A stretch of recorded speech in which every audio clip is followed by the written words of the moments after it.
book lovers. I'm Haley. And I'm McCayleigh. Welcome to Two Chicks and a Plot Twist, The official podcast for the Facebook group, All Things Book Related. We're two besties who are here to share our love for unforgettable characters, unpredictable storylines, and the books we just can't put down. From our all-time favorites to the latest releases, we're bringing you deep dives, hot takes, and maybe a little friendly disagreement. So grab your favorite read and let's get ready for some bookish fun.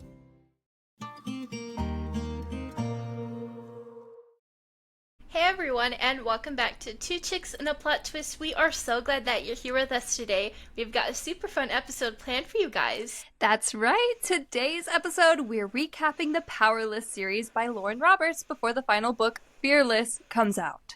We've been absolutely obsessed with this series from the beginning, and we're not ready to say goodbye to Paedyn and Kai just yet.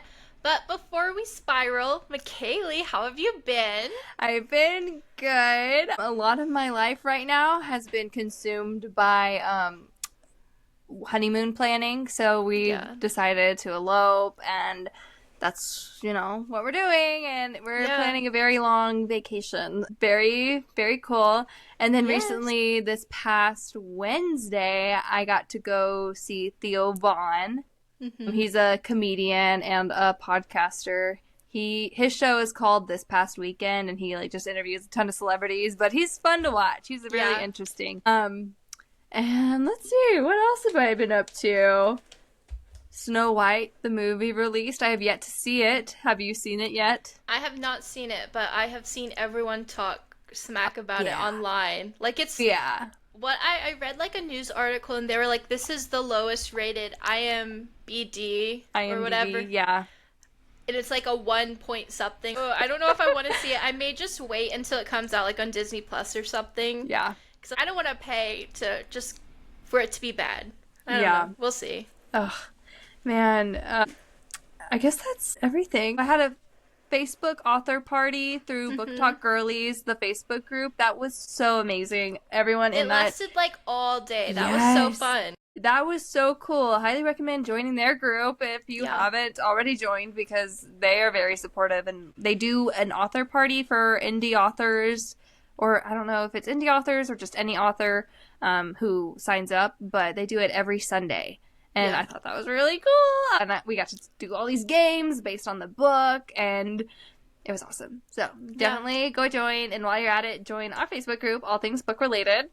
Yes. If you haven't yet, you're missing out. But anyways, tell me how you've been, Haley. I know you have a lot to say. I'm very Guys, excited normally for this. it's McCayleigh that has so much going on because she's so busy. But I've been so busy too. Normally I'm just boring. I've just been doing school and that's it.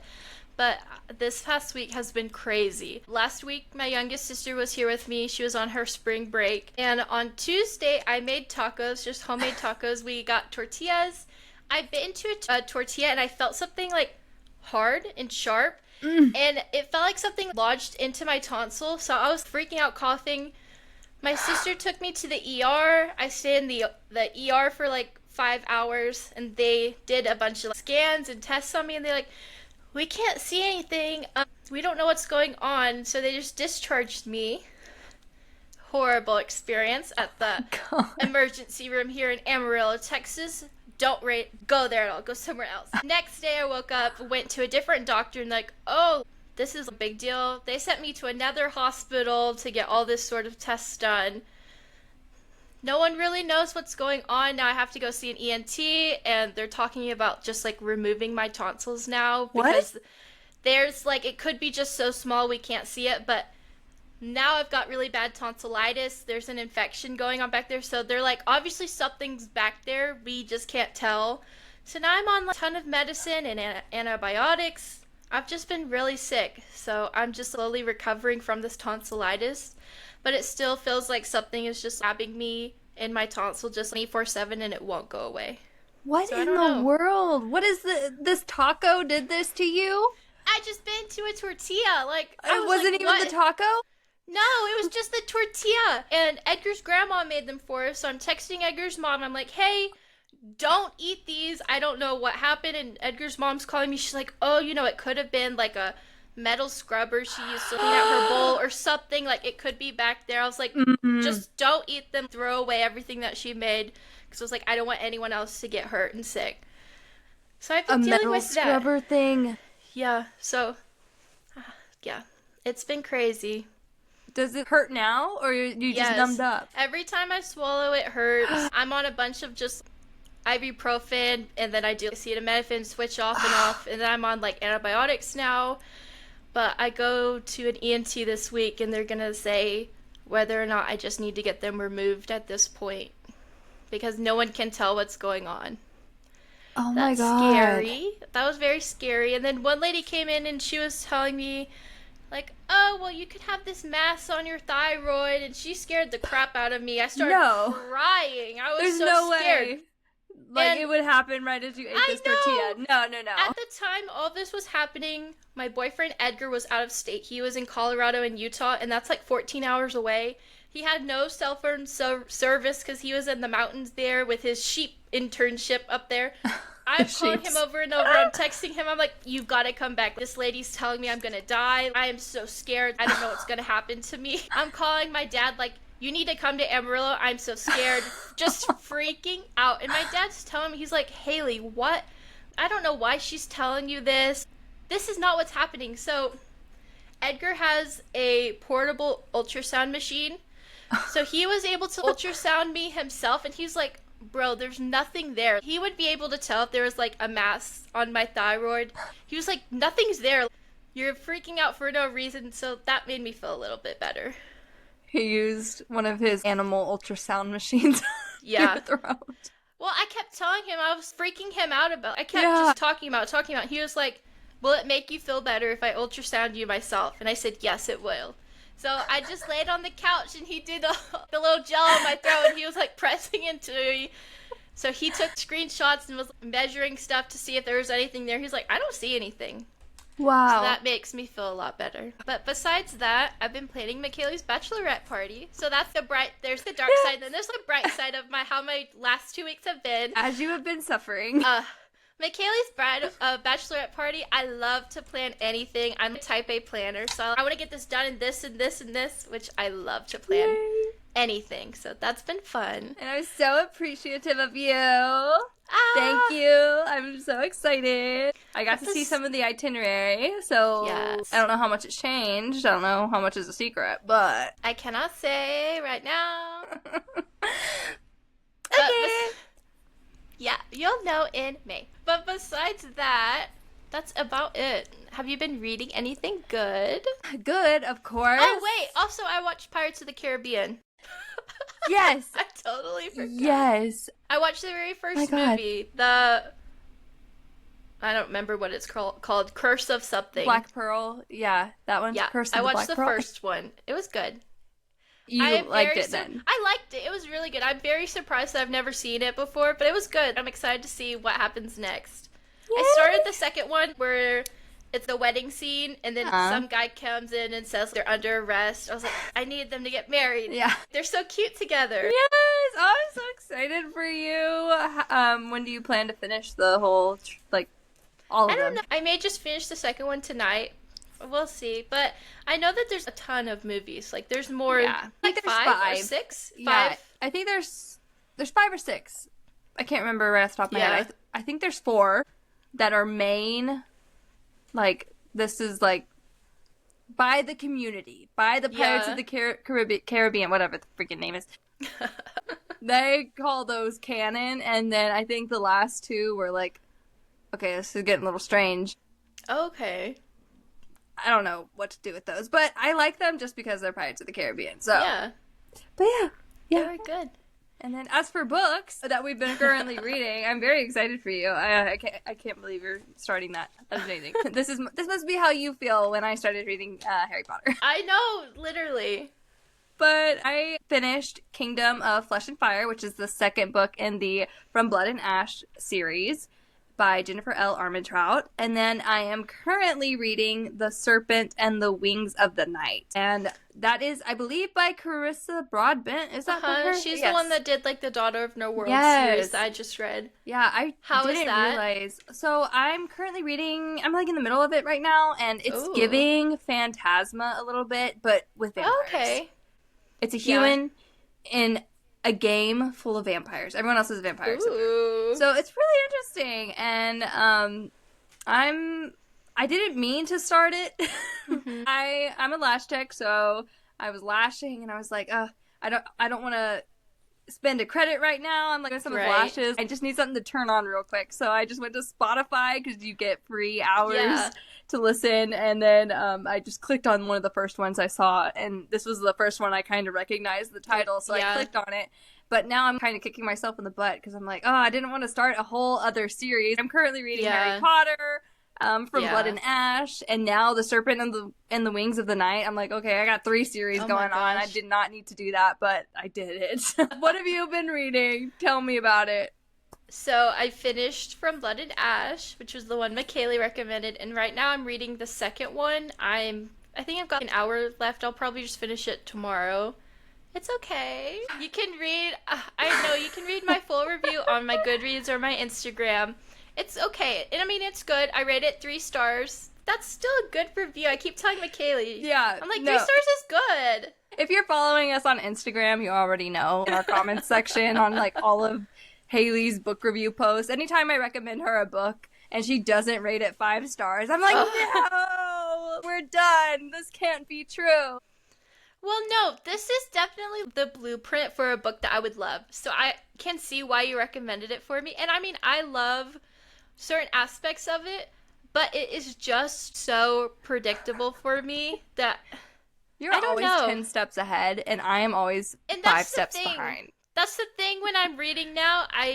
When I'm listening to a book, I think about it so much to the point where I'm like, if this happens, this is how the book will end. And if this happens, this is how the book will end.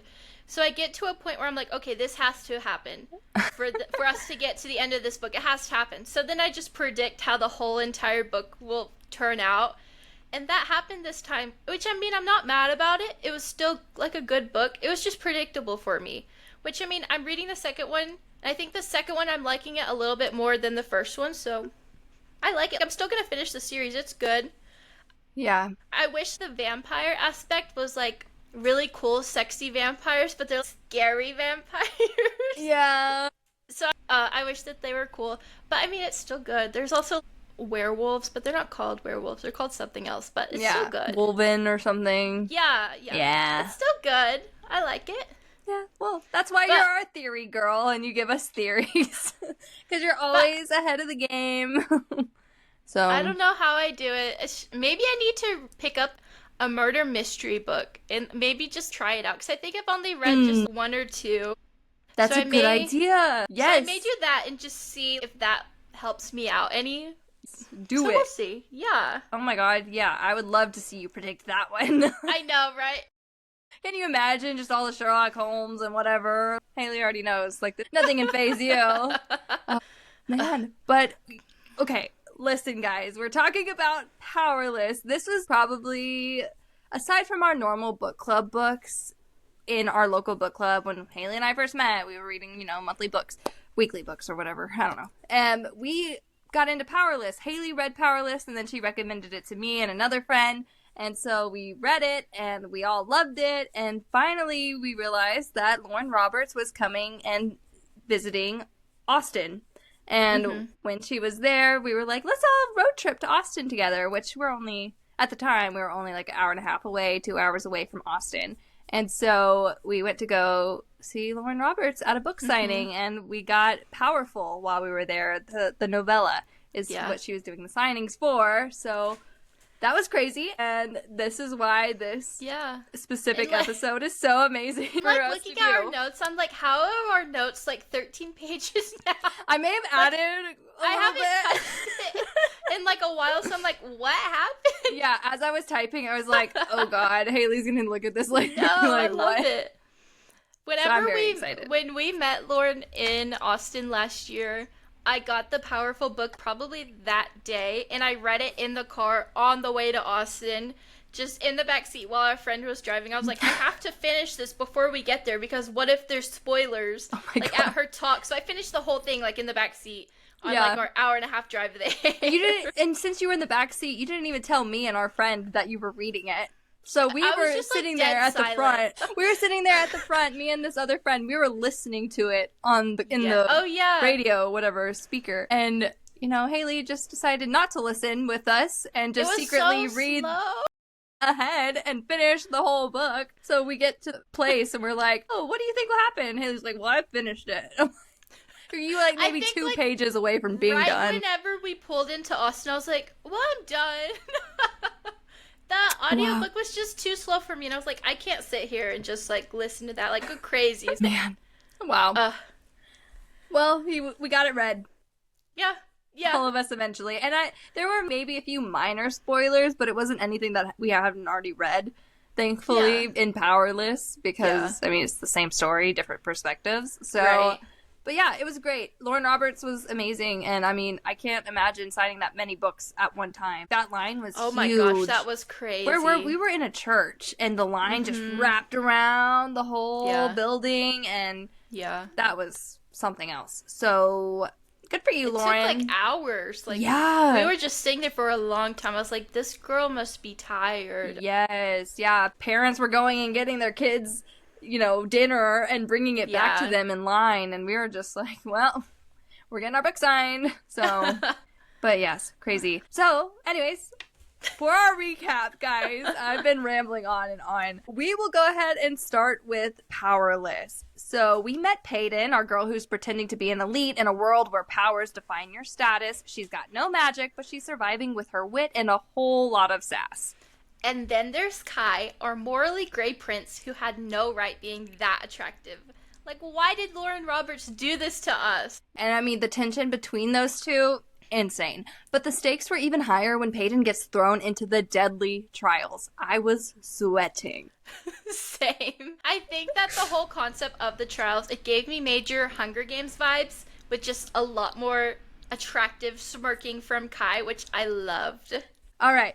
Quick, super fast, Powerless breakdown, guys. One day, Paedyn pickpockets a guy in the market who turns out to be Kai Azar, the crown prince and an enforcer, trained to kill ordinaries. Instead of killing her, Kai is intrigued by her. When a public display forces Kai to act, Paedyn ends up being selected for the trials. But neither of them is fully honest.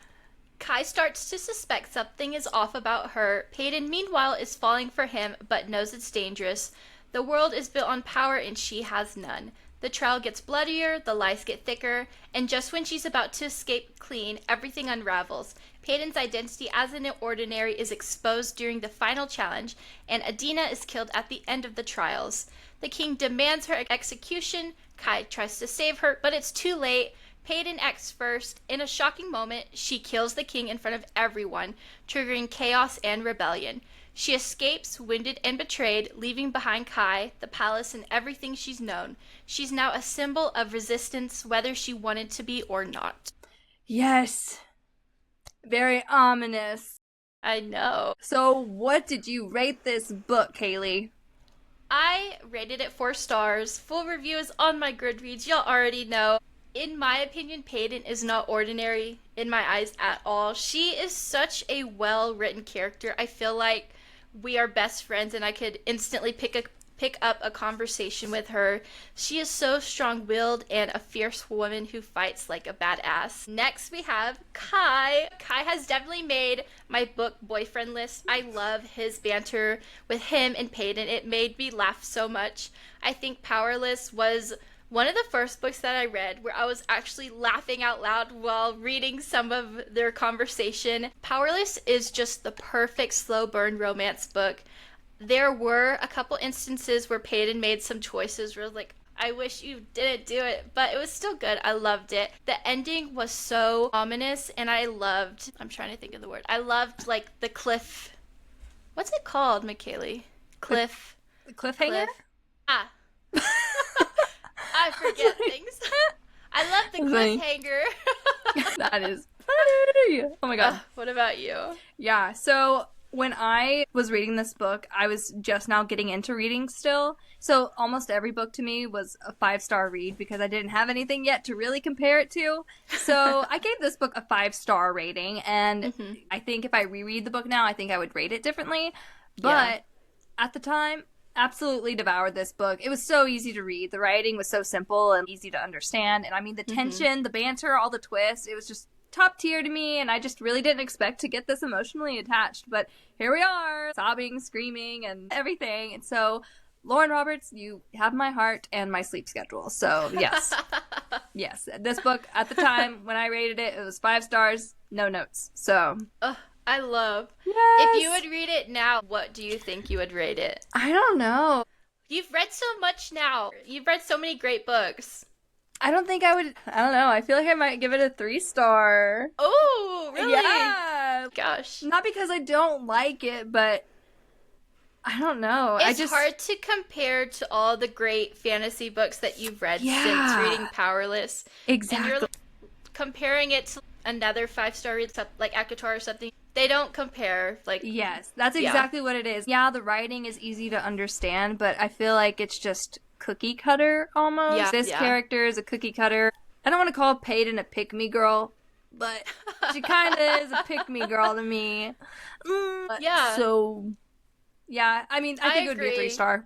If I reread it. If I read it now, I would probably rate it 3 stars. Yeah. But I mean, at the time, we ate this book up. Yeah. We loved it. I mean, we still like it. Like 3 stars is still like a really good, good review. Yes. I mean, unless I recommend you the book, then it's supposed to be a 5-star. I'm sorry. Oh my gosh. I know, it's okay. You're entitled to your own opinion, but there was someone, I posted my review on Instagram, and I don't know if this person meant it like snarky, but they were like, this is the beauty of reading. Like, not everyone loves a book, and like, not everyone thinks a book is a 5-star read, and some people think it's a 5-star read.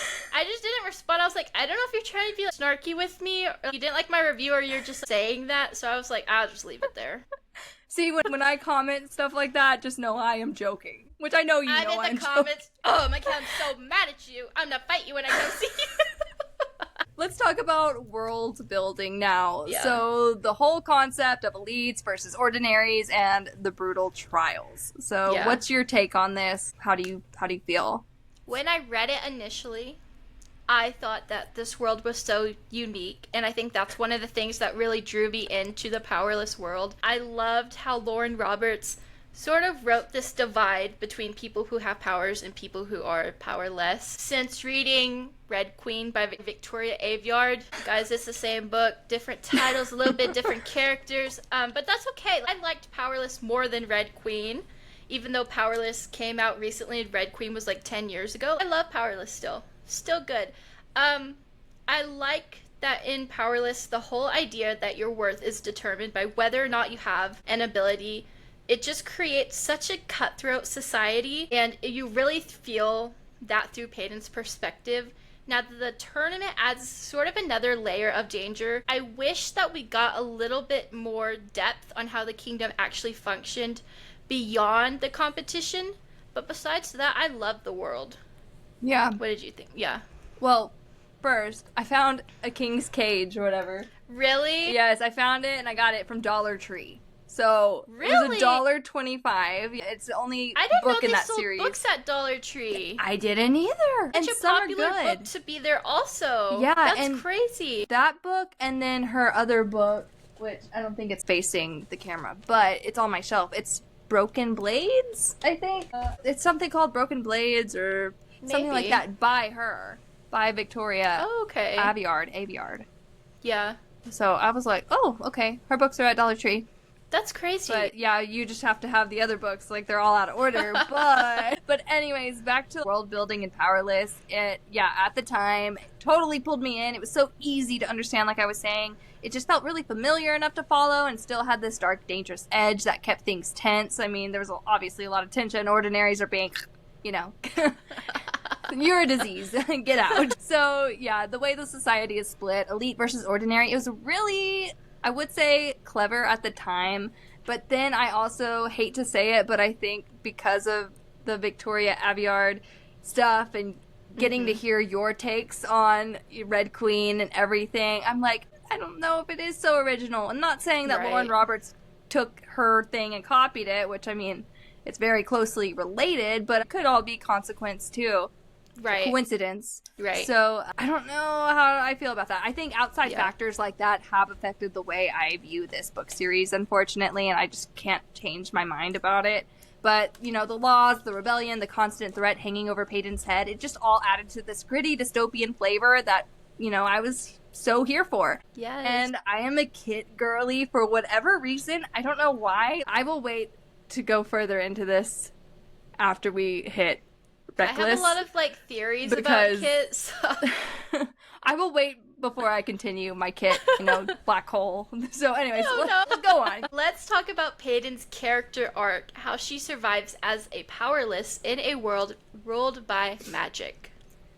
Yeah, I think her character arc is definitely one of my favorite parts of Powerless, and she just starts out trying to survive, blending in. She's like one of those girls that TikTok influencers make fun of. She's like, look, I was raised from nothing, and now here I am fighting this war tomorrow, and this magical 7-foot-tall, handsome fae man picked me up and told me I'm beautiful, but no, I'm an independent woman. You know, they just go on. I love watching those things. Independent woman part? Yes. Yes, but love me anyways. Like, I kind of get those vibes, but it's okay. She really blends in. She keeps her head down at the beginning and just uses her wits instead of magic in a world, you know, with having no powers, it just basically makes you really disposable, and so the fact that she manages to outsmart elites with nothing but instinct and street smarts is just really satisfying to watch. She's sharp and guarded and just really knows how to play a role, and it's something that keeps her alive and really isolates her as well, which, I mean, you got to when you're trying to hide this really big secret that you actually don't have any powers. But I think what really got me was watching her slowly let her walls down, and she starts questioning everything, like her identity, her loyalty, even what survival really means, especially when she starts to getting to know Kai. She doesn't just want to live anymore. She starts wanting to matter and to make choices instead of just reacting all the time. And it's messy and painful and so real. I just... You know, she might be powerless, but by the end you realize that she's been the most powerful one all along, just in a different way. I love that. Yeah. Thank you. That's so cute. I love that. My gosh, you're so good. I love that. But I agree. It's one of her character arc is one of my favorite things about this Powerless series. Paedyn's entire life is about survival, and being powerless in a world ruled by magic means she has to rely on her wits rather than having abilities like everyone else. Like McCayleigh said, she is a master of deception. She's blending in, she'll steal what she wants, and she just skims right under the radar to avoid being caught. I love that she's super observant, quick on her feet, and she knows how to manipulate situations into her advantage. But the second she gets thrown into that tournament, it changes everything. Suddenly, she's in the spotlight, forced to fake a power she doesn't have, while competing against people who could kill her with a flick of their wrist. It raises the stakes in such a big way, because every moment is a risk for her, and one wrong move could just expose her. I think that tension is one of the strongest parts of the book. It keeps you constantly on edge, wondering how long she can keep up the act. Now let's talk about our favorite moments. These are just favorite scenes, like their first interaction, tension in the trials, and the betrayal. McCayleigh, what was your favorite? Okay, can we talk about when she pickpockets Kai at the very beginning? Yes. The audacity. Dude, I loved how bold she was right off the bat. And Kai's reaction, so smug. And you can just really tell he's instantly intrigued. That whole moment set the tone for their dynamic, and I was absolutely hooked. And then the trials. Girl, I was stressed. What about you, Haley? For me, the moment when Paedyn is forced into the tournament, she spends her whole life avoiding attention, and suddenly she's in a literal death match with people who have magic. I also loved all the tension moments with Kai and Paedyn. Another big moment that I didn't love, but I thought was super powerful, was when Paedyn's best friend Adena was taken and then killed. Just reading that couple paragraphs just killed me. It was tragic. So sad. Yes. Ugh. Yeah, I didn't expect that either. Did you? No. I guess at the time that was like... at the time, no. Yeah, that was something else. Okay, so we've talked about all of Paedyn's journey in Powerless, but before we dive into the chaos that was Reckless, we have to talk about the novella Powerful. Yes, I feel like Powerful was such a hidden gem in this series. Not only did it give us Adena's perspective, but it also introduced Mac, who totally stole the spotlight. And honestly, I loved getting to see what was happening back in Loot while Paedyn was fighting for her life in the trials. It really added so much depth to Adena's character and made me, like, even a little more nervous for Fearless. Yeah, so let's break it down. Adena, Mac, all the moments that had us screaming. So, super fast, powerful breakdown, guys. Powerful is a prequel novella that zooms in on Adena, Paedyn's best friend, and what happens in Loot after Paedyn is taken for the trials. With Paedyn gone, Adena is alone, vulnerable, and forced to fend for herself. She's always been the quiet, observant one, but now she has to step up or risk being caught. Enter Mac, a mysterious, sharp-edged stranger tied to the Resistance. He's brash, stubborn, and clearly hiding things, but he sees something in Adena. Mac and Adena are reluctantly thrown together on a mission that forces them to work in sync. Cue the banter, the tension, and that classic I hate you until I don't energy. As they navigate Loot and beyond, we get a deeper look at the cracks in the kingdom, the oppression of ordinaries, the whispers of rebellion, and how close everything is to breaking. Adena slowly starts to discover her own power, not magical but mental. She's smart, strategic, and no longer in Paedyn's shadow. Meanwhile, she starts catching feelings for Mac, who 100% catches them back, let's be honest. But just when things start to heat up, Adena is captured, tortured, and used as a pawn to be killed in the trials. We don't know where Mac went. He saw Adena from afar when she died. We don't know if he'll be back, and we don't know if we'll see him in Fearless, but we hope. Yes. Yep. What did you rate this novella? I think I rated it 4 stars. Like I said at the beginning, I read this like in an hour and a half car ride to Austin to meet Lauren. I did not think I would get my heart broken so much because I knew Adena was going to die. But my heart was ripped just in shreds and Lauren stomped all over it. It killed me. I was rooting for Adena and Mac, but at the same time, there was a little voice in the back of my head saying, she's gonna die. Yeah. Obviously, she's going to die. But I just got so attached to her, and she was such a likable character. Yeah. So good. Yeah, I was not expecting to get this attached to Adena and Mac, but here we are. Powerful gave such a fun and intense look at the world from a different angle, and I loved seeing more of Adena outside of just being Paedyn's bestie. And she was giving main character energy for a while before she definitely crashed and burned. But she really comes into her own here, just clever, fierce, and totally not afraid to challenge Mac, who, by the way, had no right being that charming. I mean, their chemistry, dude, immaculate.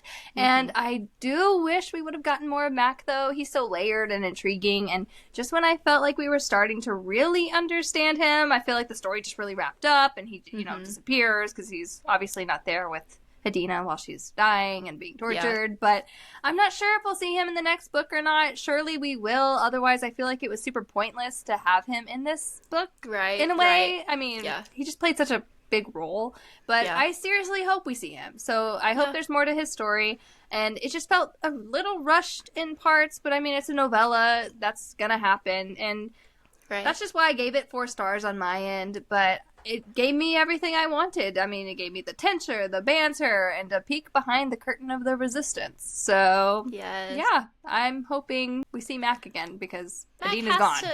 And also, Lauren is making I believe she has another novella with the last book that's coming out, Fearless. So maybe that'll have Mac in it. I don't know, but hopefully, I mean, we have to get something with him. Like, I've got a lot of theories about him also. Theories at the end. Y'all know I do. Yes. Man, okay, so let's get into Adena's perspective a little bit. Let's just kind of explore her life in Loot after Paedyn is taken for the trials. Yeah. What do you have to say about all this? One thing that I really enjoyed while reading Powerful was getting to see what was happening with Adena in Loot while Paedyn was taken in the castle. In Powerless, we only get Paedyn's perspective, so I love that this book expanded the world and showed us how things were unfolding outside of the tournament. It was really cool to see Adena navigate the dangers of Loot, and it made the stakes feel even higher, knowing that both she and Paedyn were facing their own life or death situations, just in 2 completely different ways. Just reading it while knowing that Adena was going to die by the end just made it feel even more powerful. From Adena's point of view, you really start to feel just how much she leaned on Paedyn, and not just emotionally, but really for survival. And once Paedyn's taken for the trials, it's like the ground shifts under her, and she's still in loot, she's still trying to stay alive, but now she doesn't have her anchor, and you can really sense that mix of fear and this heavy loneliness kind of settle in. You know. And she's just watching her world move on without the one person who really kept her steady. But I really did love that Powerful showed us that she's just not the quiet best friend. We get those all the time. And I'm glad we got this book on her. But without Paedyn, she really starts stepping up, and she's more observant and more cautious and a little more determined too, and you can see her deciding not just to survive anymore. She starts making choices, even dangerous ones, and that's where her arc really starts. And her interactions with Mac just really highlight that shift too. He challenges her, and you can tell that she's not really used to that, but she doesn't back down, and she grows more confident in who she is, and it's just who she is. Yeah, and in a way, her time without Paedyn is really what pushes her to find her own voice. So I think it was good for her to be apart from Paedyn to a fault, because obviously it didn't end too well for her. Taken too soon. Yes. R.I.P. Rest in pieces. Let's get into Reckless now. Yes! Fun. Okay. But Reckless also completely wrecked us. I mean, that was wild. Paedyn is on the run, secrets are unraveling, and Kai is being Kai. Yeah, the angst, the betrayal, the slow burn romance had us losing our minds. Super fast, Reckless breakdown. Here we go. We pick up right where Powerless ends. Paedyn's on the run, having just killed the king, and Kai is chasing after her, torn between duty and love. She's injured, traumatized, and very much done, but she doesn't get to rest. She and Kai get chained together, literally, as they journey across Ilya. Forced proximity? Check. Tension? Double check. They're constantly on the move, through dangerous terrain, rebel hideouts, and enemy territory, trying to make it to the resistance. But also, they're trying not to murder or kiss each other along the way. Spoiler, both almost happen. Meanwhile, Kit, Kai's older brother, has taken the throne. He's trying to stabilize the kingdom, but is clearly under pressure from advisors and the remnants of the old regime. He's in survival mode too. The slow burn between Kai and Paedyn builds beautifully. They have stolen moments, deep conversations, some spice, and yes, feelings are confirmed.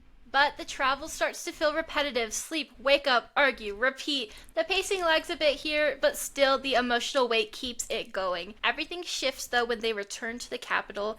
Paedyn turns herself in to face justice and protect the ordinaries. Kai is torn to pieces, and Kit drops the mother of all bombshells. He announces that he is going to marry Paedyn publicly in front of Kai, in front of everyone. Cue the gasps, cue the cliffhanger, cue all of us collectively losing our minds. Yes. What did you rate this one?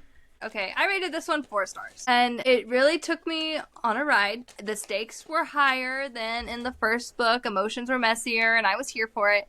And I mean, Paedyn, continues to be such a smart, stubborn, layered character, and watching her navigate everything after what went down in Powerless, very stressful, but in the best way.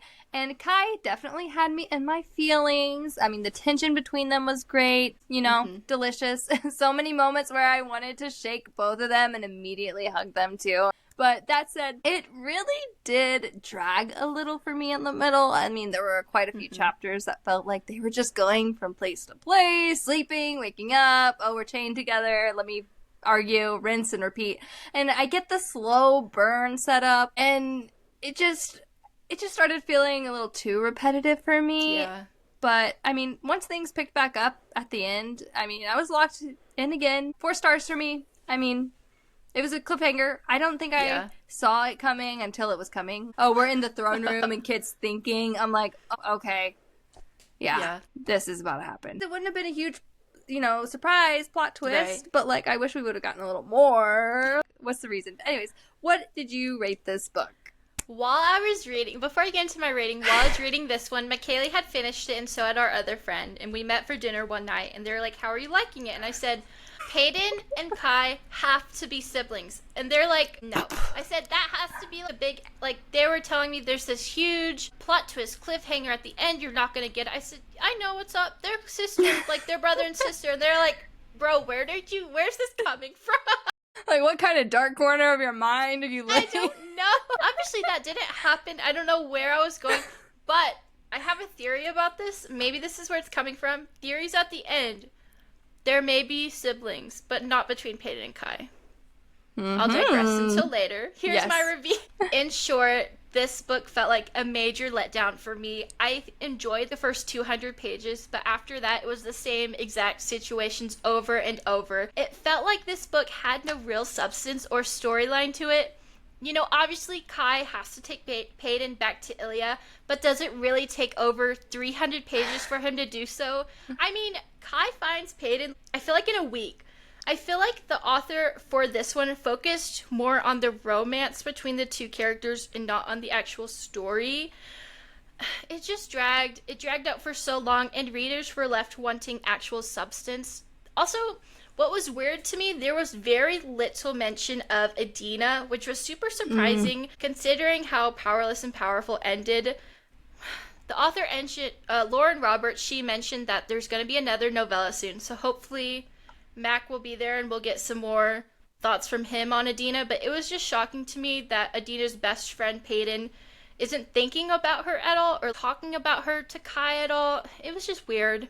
I think I rated it 3 stars, maybe 2.5 stars.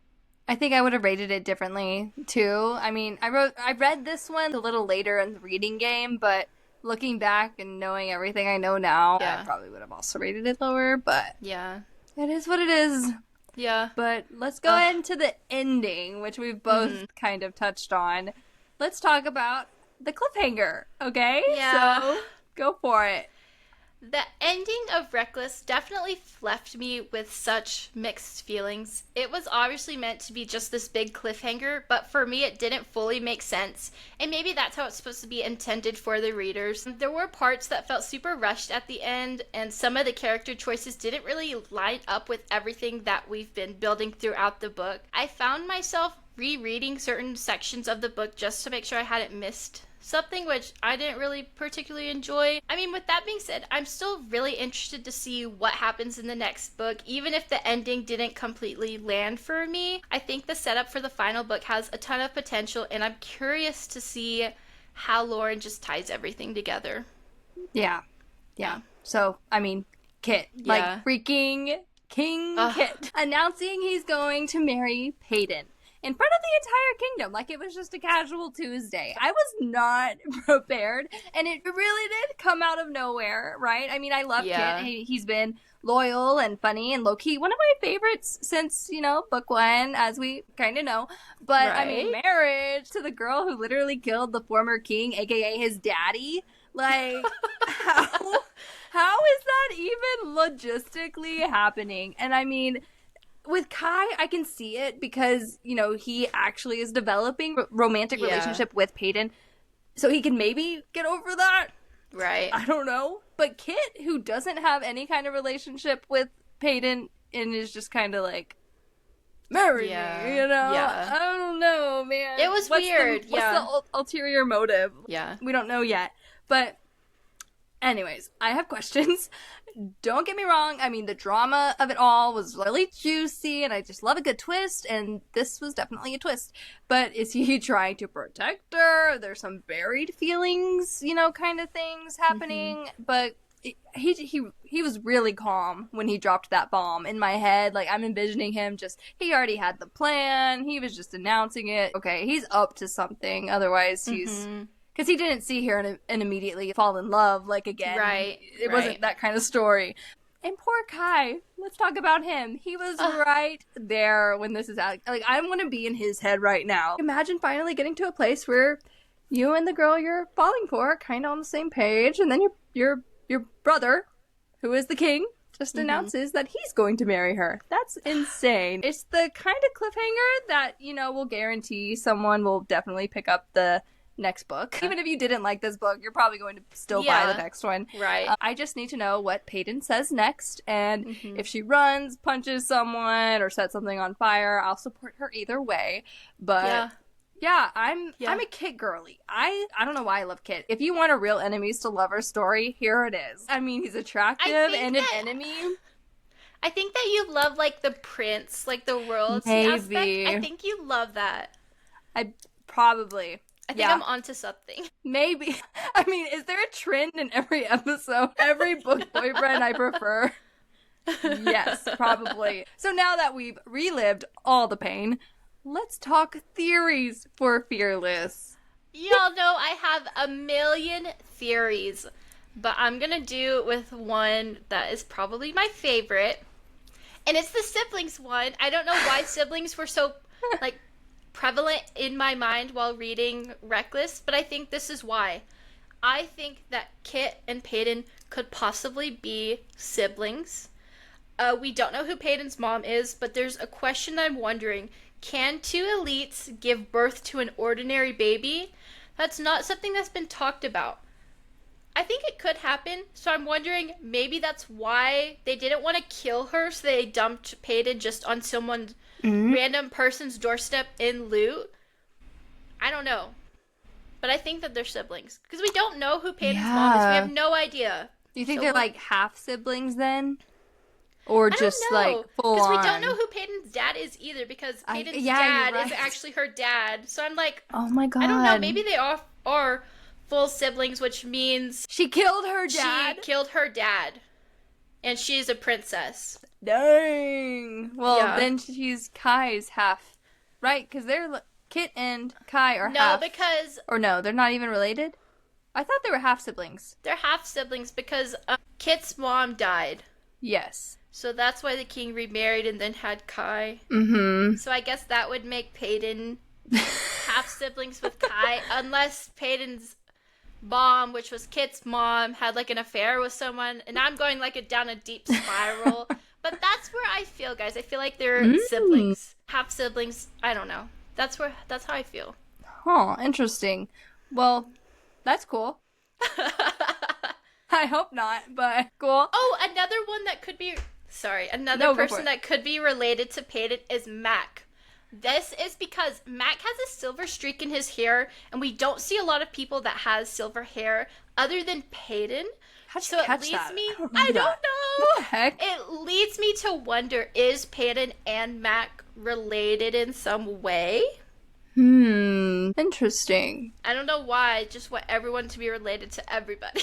Yeah, I'm like trying to remember, like they just get random hair colors. Their hair color, do they mean anything? Do they mean like a certain power? I don't think so. The plague came and it changed everyone's hair, but like... Did it? Yeah, I think I think so. That's why her hair is weird. Kit has blonde hair, Kai has black hair. I don't remember anyone else's hair. I don't know, I mean it could be. I just don't remember that. I'm gonna go look that up later. I really thought that's what was happening. I thought someone had blue hair, too. I don't know. See, I don't remember that. But that makes sense, though. You're onto something. That makes sense. I don't know.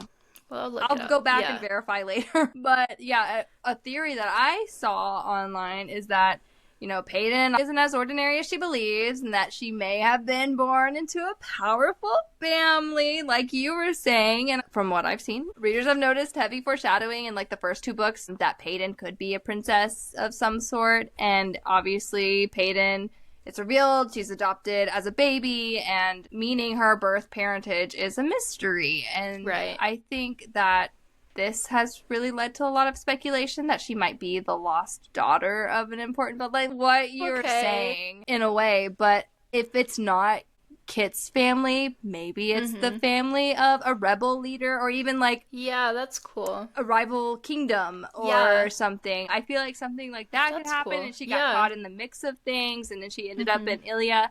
But I think this would really dramatically change her position in the kingdom. She really could have a legitimate claim to rule or serve as a bridge between elites and ordinaries. Just from somewhere else? That's neat. I hadn't thought about that. I can't remember who, and I was researching earlier, but someone keeps calling her...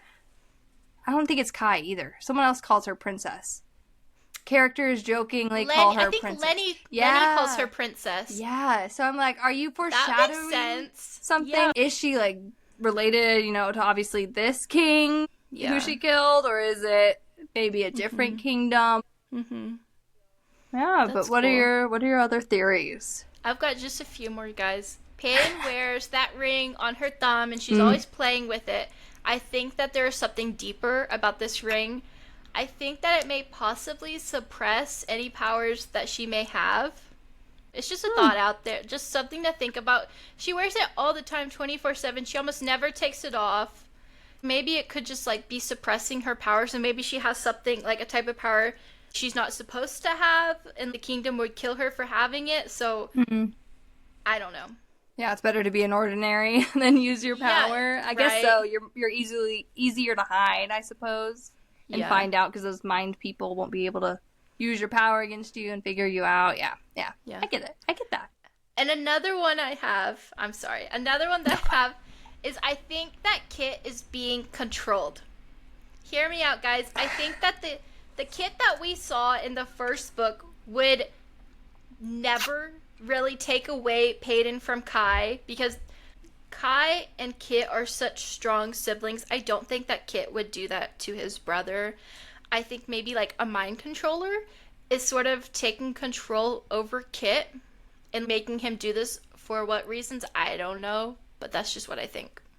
Interesting. But I can see that happening too. Almost anything can happen because she just left on that much of a cliffhanger. I know. There's so many things. But also, one other theory that I have, the cover art of the book, it's a crown, and I mean, there's roses everywhere, but the crown is splattered with blood, and in Reckless, pink roses were definitely a symbol associated with Paedyn and Kai's budding romance. But seeing those roses stained with blood raises the stakes, and it suggests that a lot of love will mix with violence in Fearless. I think it's foreshadowing. We got bloody crown, blood on the roses, everything on the cover. Oh, no. So I think it's there for a reason. Yeah. And I think it really makes people suspect a royal death. I mean, Kit's dead. Bye, Kit. We got a bloody crown, unfortunately, Kit, my man. And then real quick, Lauren Roberts also released the dedication for this book. Have you seen that? No. Her dedication is for those fearless enough to follow their heart. So there's been a lot of speculation, like, okay, what does that mean? I obviously think we're going to get our happy ending. I think Paedyn is going to end up with Kai, because I don't think if she had the decision to choose between Kit and Kai that she would choose Kit. Obviously the dedication is like, follow their heart is quote unquote, so I think she's gonna follow her heart right back to Kai. Anyways. Yeah. That makes sense. I hadn't thought about, like, the cover art. Yeah. But that's cool. Blood and roses and crown. R.I.P. Kit. Unfortunately. Gone too soon. Okay. I liked Kit. I like Kit also to a point, but then he gets annoying, and that's why I think someone's controlling him, because he acts so differently than he did in the first book. Interesting. I have one more theory, and then I promise I'll be done. But I think that Lenny is going to die in this next book. Sad to see him go, but I feel like since he is sort of a parental figure now to Paedyn kind of looks up to him now, he's just gonna die. Yeah. It just happens in these fantasy books. He's probably gonna die. Don't get connected to him. He's probably gonna die.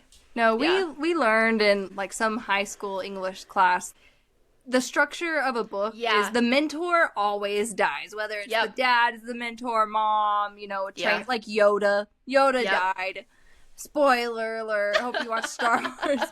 I mean, everyone's dying if you're the trainee, and then you gotta die or disappear. Well, guys, that's a wrap on today's episode of Two Chicks and a Plot Twist. We hope that you enjoyed hearing us talk about the Powerless series. We would love to hear what you thought about this episode, so send us a message or comment on our socials. Thank you guys so much for listening and supporting us. If you're interested in being a guest on our podcast, check out our Instagram or Facebook page at Two Chicks and a Plot Twist. There's a sign-up form in our link tree. From our link tree, you can also visit our website, sign up for our email newsletter, and check out our merch. Yes, you can follow me on Instagram. It's at Haley's.books. And you can follow me on Instagram at McCayleigh Daniels. Join us for our next episode. We are going to be collabing with another bookish podcast, Page to Picture. So excited. Can't wait for y'all to listen. And you can expect a podcast episode from us every Thursday. See you next time. Bye. Bye.